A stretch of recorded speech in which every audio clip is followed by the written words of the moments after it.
Lechon manok ba yung hanap nyo na perfect panganda ngayong Pasko at nalalapit na bagong taon? Ay siya, tara! Magsapatos na at puntahan natin yan. Kasama ko nga ulit yung ate kong may pajero. Sakay ng kanyang pajero ay binaybay na namin yung papunta dyan. Alam nyo, sa totoo lang, palagi nga niya ako sinasabihan na kumuha na daw ako ng driver license. Kasi ba naman, nagbibida-bida ako palagi. Sabi ko ako magdadrive. Sabi ko nga sa ate ko na yan, marunong naman ako mag-drive. Basta ba, marunong ka magdasal. Sa totoo lang po, nung nagbakasyon po ako sa Pinas last December, ay nag-aral po ako magmotor. Huy, ang yabang! Hindi sa pagmamayabang B, pero wala pang 30 minutes ay natuto na kagad ako. Huy, bida-bida na naman! Huy, shoot the B! Napakadaldal ko na naman! Tama ng commercial at naandito na tayo sa aming kakainan! Dito nga kami kakain ngayon sa Pinoy Lechon Manok and Liempo. Wow!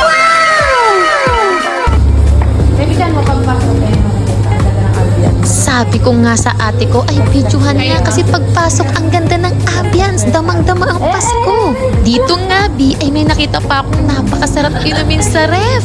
Tuwang-tuwa nga sa akin si ate dyan habang nag-video. Sabi ko nga sa kanya dyan, magtagay muna kami.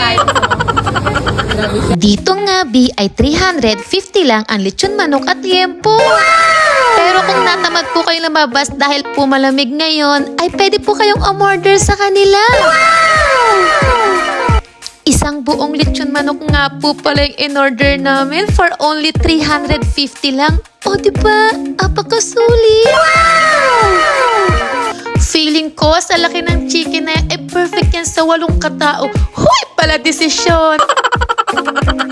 Kung gusto nyo nga po palang umorder, ay message nyo lang po yung number na naandyan sa calling card. Tapos, meron din po pala silang FB page. At teka, eto pa.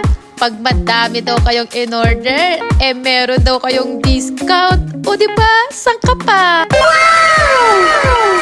Pero kung sinisipag-sipag po kayong mag-commute, siya sige, ituturo ko sa inyo kung paano pumunta dyan. So, kung wala po sa Chunan Station, pwede po kayong mag-bus ng number 5802 or 5803, tapos baba po kayo sa Neopoco.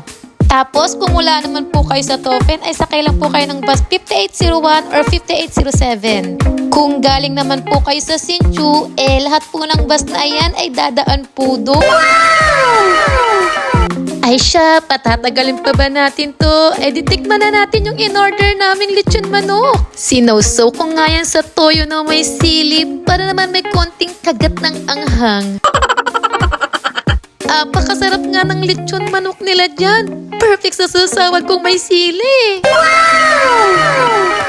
Alam nyo, sa totoo lang, yung kaibigan ko pala na yan yung nag-iisip ng mga eco-content ko na food. O diba, apaka-supportive, kaya love na love ko yung ate ko na yan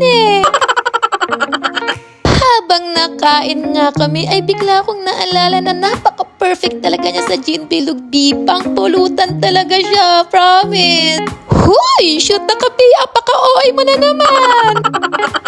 Sa kakulitan ko nga, ay pati sa ihawan, nagbida-bida ako.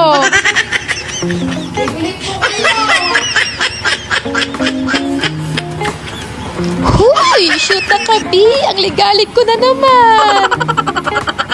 Sa mga gustong matikman po yung inasal nila dito, sana nakatulong po yung video yung ginawa ko. Merry Christmas and advance Happy New Year nga po pala sa inyong lahat. Hanggang dito na lang po muna for today's video. Salamat!